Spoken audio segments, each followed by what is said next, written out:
Are you a good boy, Chester?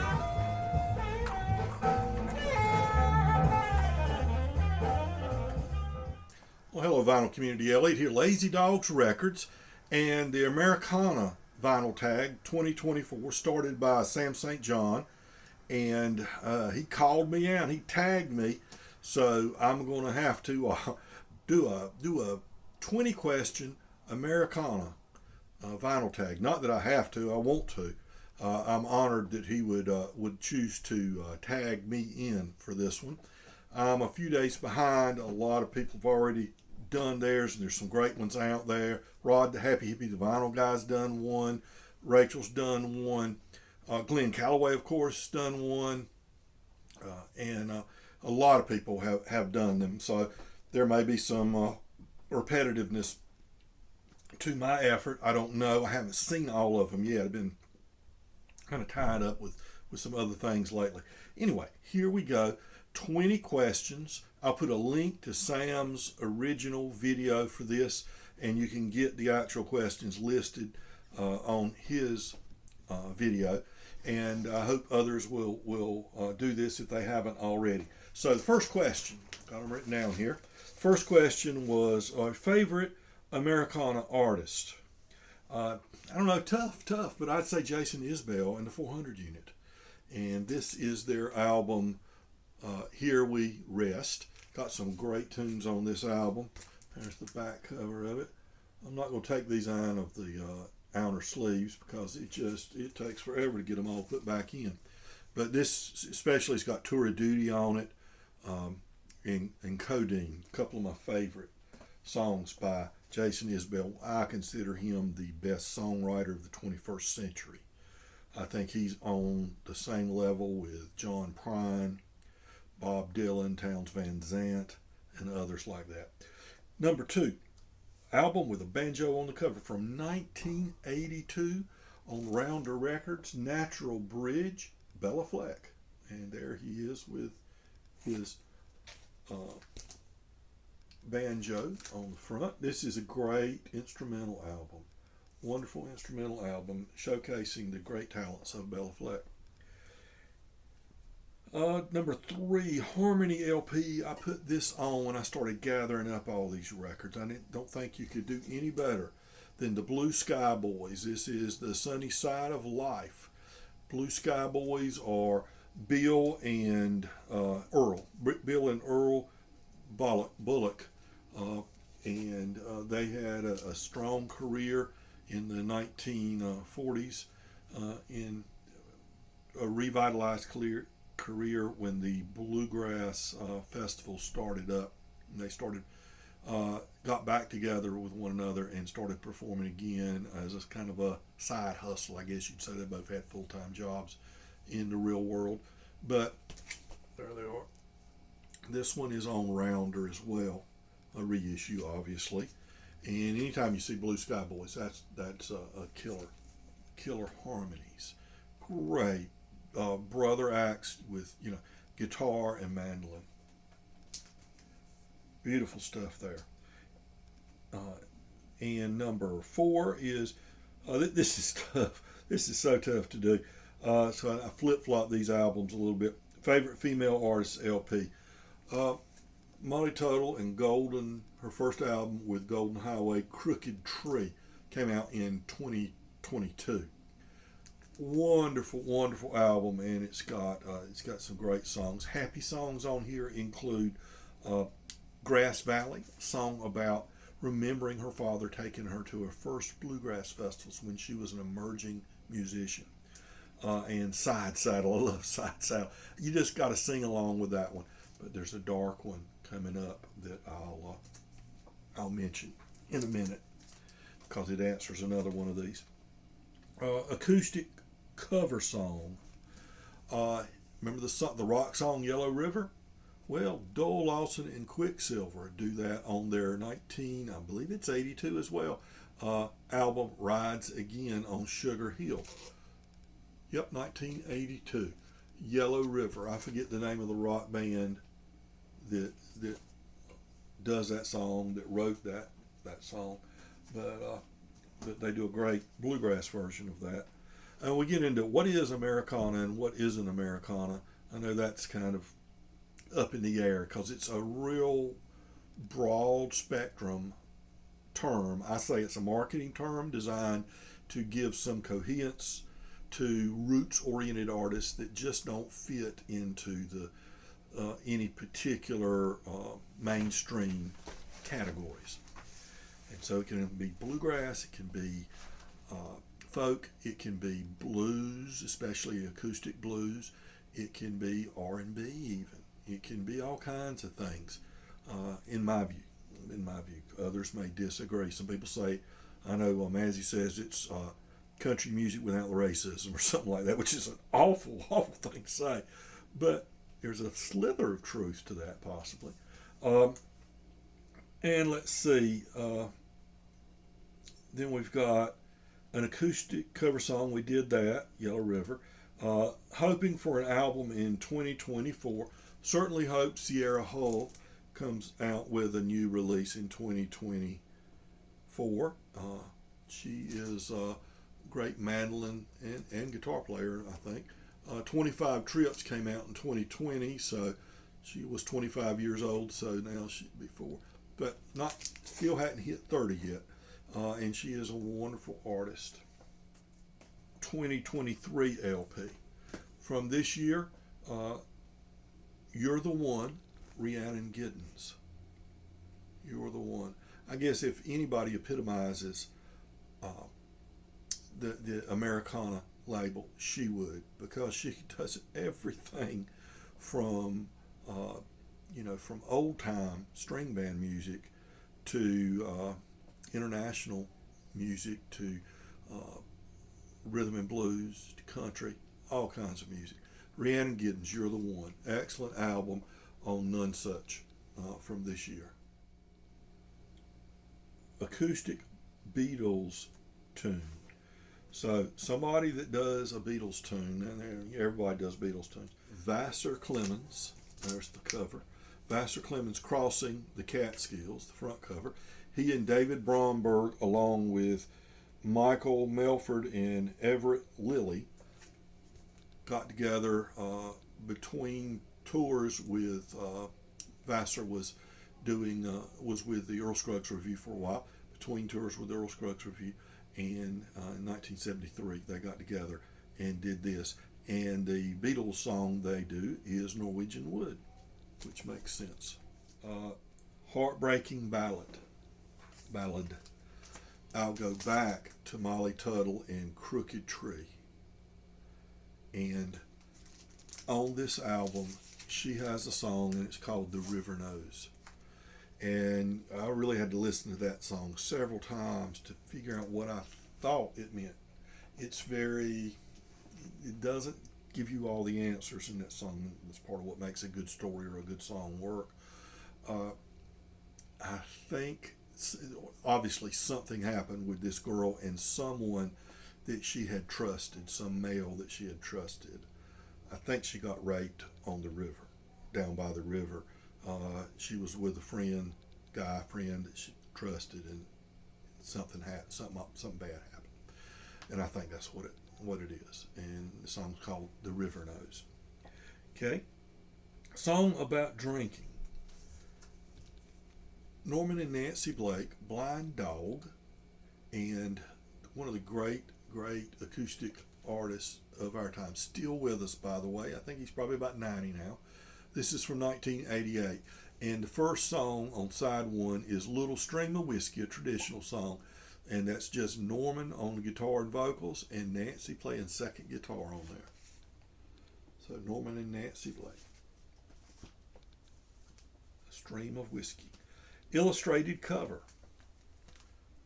Billy Strings, and this is the album Home from 2019? Yeah. 2019, the album Home from Billy Strings. Someone carrying on the tradition of Norman and Nancy Blake and Tony Rice and Doc Watson and Dan Crary, people like that. Okay, an acoustic album from a non-acoustic artist. This was a singer-songwriter that played electric, had electric guitars and bass and drums in their band. but and he's kind of people kind of make fun of him now in the used record collection business because we see his albums a lot. They don't sell for much. Just because a record doesn't sell for much doesn't mean it isn't excellent music. And that artist is Dan Fogelberg, and he did High Country Snows in 1985, I believe it was. And this is a really good album. And his players on this album include Herb Peterson, Ricky Skaggs, David Grisman, Chris Hillman, Al Perkins, Charlie McCoy. So just and there's more. Jim Buchanan, Jerry Douglas is on here. Vince Gill is on here, and a special guest appearance from Doc Watson on this album. This is don't sleep on this album. This is a good one. Let's see. Supergroup. Oh, the greatest of all the bluegrass supergroups was the Bluegrass Album Band. And it started out with just a one-off record. This is volume 2. With these guys getting together, and because a lot of them had ventured into a lot of different tangents in the world of acoustic music, they wanted to get back together and play some more pure, no questions asked, this is bluegrass music. And what it evolved into was them doing 6 albums, I believe it was, together. Great albums. A super group, as you can see. J.D. Crowe, Tony Rice, Dole Lawson, Bobby Hicks, and Todd Phillips. And I was fortunate enough with a couple of friends of mine, Dave, and I believe Whitson was with us, and one or two others, I believe. We drove up to Greensboro, which was a long haul for us from where we live. Drove up to Greensboro, and at the Greensboro Coliseum, they have a smaller concert hall there, not the big Coliseum where they play basketball. And we got to see the Bluegrass Album Band. Felt like that was an historic event we got to attend there. And never got to see live. Now, I saw Ralph Stanley and the Clinch Mountain Boys, but I never saw the Stanley Brothers and the Clinch Mountain Boys. I would love to have had the opportunity to see the Stanley Brothers. And now look at this album. This shows you how they were tapping into the Americana concept, even though it hadn't been called Americana yet. Because as bluegrass was pushed out of mainstream country music, radio stations by the early 60s were not playing bluegrass songs. There would be one or two exceptions, but that'd be about it. And figuring out what the market would be for these bands like Flatt and Scruggs, Stanley Brothers, and Bill Monroe. The Stanley Brothers, in part, figured it out, and so Bill Monroe not as much. He was a more staunch traditionalist, but they realized that they could play. They could call it folk concert, and they could play on college campuses in the Northeast especially, but in all over the place. Coffee houses in California and New York and the major cities and stuff like that, and make some pretty good money and sell records as part of the folk boom. So this is kind of an example of that. They're tapping into that marketing idea of, make it more inclusive of people outside your traditional fan base, expand it outward. Okay. Someone you'd like to see live. I've seen him live, but I saw him when he was backing up Leon Russell, and I've probably seen him in some sort of a bluegrass festival over the years. It's hard to really remember, but I haven't ever actually seen Sam Bush and Sam Bush Band play. This is his album from this year that came out on Smithsonian Folkways. Tribute to his good friend John Hartford, Radio John, Songs of John Hartford. And this came out, this year. And there they are playing together in their much younger days. Of course, we've lost John Hartford many years ago to cancer. But there's Sam, right there. So I'd love to go see Sam Bush and the Sam Bush Band sometime. Seen live the most, okay? Super Grit Cowboy Band, the biggest band in the state of North Carolina that never went national, although they toyed with it. They were a country rock band that played a lot of. They played some bluegrass. They played a little bit of everything. They played some rock and roll. So I guess they fit the bill.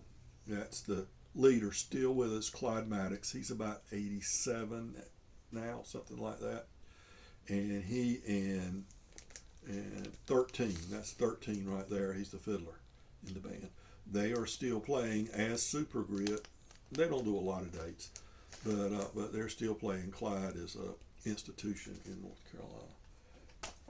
And let's see, favorite duet, that would be the Len Brothers, and this particular album is called The Family Who Prays, and it is obviously a gospel album from the Len Brothers. And there's Charlie and Ira with the mandolin, looking appropriately half crazy as he could be. And they do The Family Who Prays Together, Born Again, Satan Lied to Me, God Bless Her 'Cause She's My Mother. That's a song right there. Love Thy Neighbor as Thyself. That's what I try to tell everybody at the end of my videos. Preach the Gospel, Pray for Me, Satan and the Saint, Make Him a Soldier in God's Army, I assume. Okay. All right, and 5 lesser known acts. Hawktail. This is their album Formations.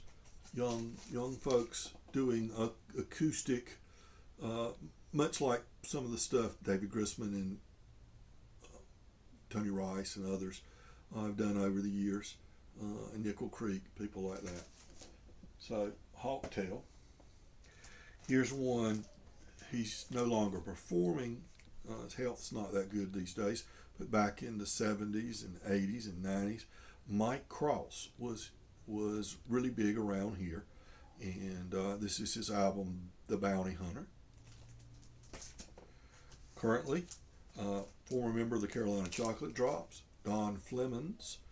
This is his album, Presents Black Cowboys, on Smithsonian Folkways, the African American Legacy series.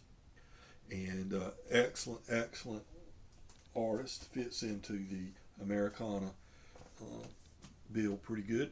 I don't know how lesser known this band is, Balsam Range. But if you don't specifically follow bluegrass, you're probably not very familiar with them. And they are excellent, more traditional bluegrass band.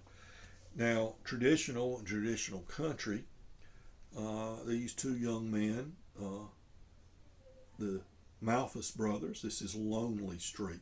I saw them when they were, I think maybe 12 and 16 years old or something like that. They were playing professionally then. They played at a party I attended, an outdoor party, what we call a pig picking here in North Carolina.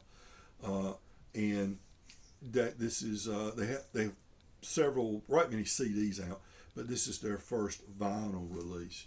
And I think they fit in the Americana category. They don't get played on commercial country radio, but they've carved out a pretty good career playing concert dates and appearing at festivals and theaters around the country and beyond, I think. A lot of these were self-penned. They are a traditional country act. And I believe that was 5 right there. And the first LP you owned that you would consider Americana. I thought about maybe the band, their first album, I remember had an 8-track, but technically that was my older brother's. But I believe it was probably this one. The Nitty Gritty Dirt Band, Will the Circle Be Unbroken? This is Americana at its core, I would say. 3 LP set from 1972, and this is what broke the iceberg between country and rock audiences. it caused, sure, Sweetheart of the Rodeo helped, and some of the country rock helped, Flying Burrito Brothers and stuff. But this broke it and opened up the more traditional veins of country music and roots music, folk music, to the younger audience, okay, as opposed to more of your honky tonk sound that you would get from a Buck Owens or someone like that. Okay, great album, and that is my original copy because it's got my name on it right here. I put that on all my records back in the day. Okay, so finally, it wants us to tag a channel that we'd like to see do this. Now, John is not someone that really likes to do threads and things like that. He goes by his own beat. But John, if you're out there and you see this, digital gramophone, John, I want you to do this because let me tell you, if anybody knows anything about Americana in the current period, it is John. He knows a lot about it, and I'm sure he could show us a lot of interesting records and give us ideas about things we might want to listen to. Okay, so that's my my Americana tag. Sam, I appreciate you thinking of me when you did this, and I enjoyed making this contribution to the effort. Everybody out there, do the Americana tag. Okay, so John, tag, you're it. And remember, folks, be kind to your neighbors because we're all neighbors.